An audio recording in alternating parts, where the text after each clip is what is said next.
ಇವತ್ತು ನಮ್ಮ ಖುಷಿನ ಫರ್ಮಾಯಿಶ್ ಇತ್ತು ರೀ ಪಾನಿಪುರಿ ತಿನ್ನೋದು. ಅದಕ್ಕೆ ಅವ್ರ ಪಪ್ಪ ಕೆಲಸದಿಂದ ಜಲ್ದಿ ಬಂದಕ್ಕೆ ಪಾನಿಪುರಿ ತಿನ್ನಕ್ಕೆ ಕರ್ಕೊಂಡು ಹೋದರು.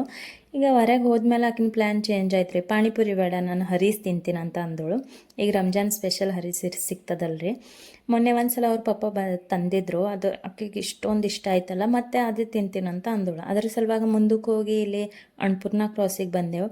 ಗ್ಯಾಲಕ್ಸಿ ಅಂತ ಫೇಮಸ್ ಅದ ಅಲ್ರಿ ಬಿರಿಯಾನಿ ಸಲುವಾಗ. ಬಟ್ ಬಿರಿಯಾನಿ ಜಾಸ್ತಿ ನಾನು ಹೊರಗೆ ತಿನ್ನಂಗಿಲ್ಲ. ಯಾವಾಗ್ಲಿಂತ ಮನ್ಯಾಗ ಮಾಡ್ಲತ್ತೀವಲ್ಲ, ಭಾಳ ಮನೆಗಿಂದ ಟೇಸ್ಟ್ ಅದರ್ಲತ್ತದ. ಅದಕ್ಕೆ ಹರಿಸೆ ತಿಂದು ಹೋಗೋಣ ಅಂತ ಬಂದೆವು. ಸೊ ಇಲ್ಲಿ ಬಂದ್ರಪ್ಲೆ ಒಂದು ದೊಡ್ಡ ಮಿರರ್ ಕಾಣಿಸಿತ್ತು. ಇಲ್ಲಿ ಒಂದು ಸ್ವಲ್ಪ ಫೋಟೋ ತೆಕ್ಕೋಣ ಅಂತ. ಖುಷಿಗೆ ಇದು ಹೂವುಗಳು ನೋಡಿ ಭಾಳ ಇಷ್ಟ ಆಯಿತು. ನಂದೂ ಫೋಟೋ ತೆಗಿ ಅಂತ ಅಂದಳು. ಅದಕ್ಕೆ ಹೊಸು ಮಂದಿ ಫೋಟೋ ಅದು ತೆಕ್ಕೊಂಡ್ಕೆ ಮ್ಯಾಲೆ ಹೋದೆವು. ಇಲ್ಲಿ ಹರೀಸ್ ಆರ್ಡರ್ ಮಾಡಿದೆವು. ನನ್ನ ಮಗನಿಗಂತರೂ ಹರೀಸ್ ಟೇಸ್ಟೇ ಇಷ್ಟ ಆಗಿಲ್ಲ ರೀ. ಒಟ್ಟು ಸ್ವಲ್ಪನೂ ಅವನು ಟ್ರೈ ಮಾಡಿಲ್ಲ. ಇಲ್ಲಿ ನಮ್ಮ ಖುಷಿನ ಸಲುವಾಗ ಹರೀಸ್ ತೊಗೊಂಡೆವು. ಇಲ್ಲಿ ಪಪ್ಪನ ಮಗು ನೋಡ್ರಿ, ಪಪ್ಪಾಗೆ ತಿನ್ನಿಸ್ಲತ್ತ ಮೊದಲು.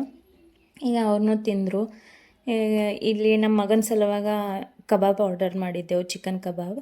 ಅದನ್ನು ತಿಂದು ನಾವು ಇಷ್ಟೆಲ್ಲ ತಿಂದನು. ಮತ್ತು ಹೊರಗೆ ಬಂದಮೇಲೆ ಪಪ್ಪ ನಾವು ಮೇನ್ ಪಾನಿಪುರಿ ತಿನ್ನಕ್ಕೆ ಬಂದಿದ್ದೀವಿ, ಪಾನಿಪುರಿ ತಿಂದಿಲ್ಲ ಅಂತ ನನ್ನ ಮಗಳು ಅಂದಳು. ಅದ್ರ ಸಲುವಾಗಿ ನೋಡ್ರಿ ರಾಮ ಮಂದಿರ ಹತ್ರ ತಿನ್ನಿಸ್ತೀನಂತ ಅಂದರು. ಇಲ್ಲಿ ರಾಮ ಮಂದಿರ ಬಂದೆವು. ನಮ್ಮ ಆರುನ ಸಲುವಾಗಿ ಬಾಳೆಹಣ್ಣು ತೊಗೊಂಡೆವು. ಮತ್ತು ಮುಂದೆ ಹೋಗಿ ಪಾನಿಪುರಿನೂ ತೊಗೊಂಡೆವು. ಇಲ್ಲಿ ಎಲ್ಲ ಶಿವಪುರಿ ಅದು ತಿಂದರು ಇವ್ರನ್ನೂ. ನಾವು ಪಾನಿಪುರಿ ತಿಂದೆವು. ಇಷ್ಟೇ ನೋಡ್ರಿ ಇವತ್ತಿನ ವ್ಲಾಗ್. ಮತ್ತೆ ಸಿಗ್ತೀನಿ ನೆಕ್ಸ್ಟ್ ವ್ಲಾಗ್ನಲ್ಲಿ. ವಿಡಿಯೋ ಇಷ್ಟ ಆದರೆ ಲೈಕ್ ಮಾಡಿರಿ. ಬಾಯ್.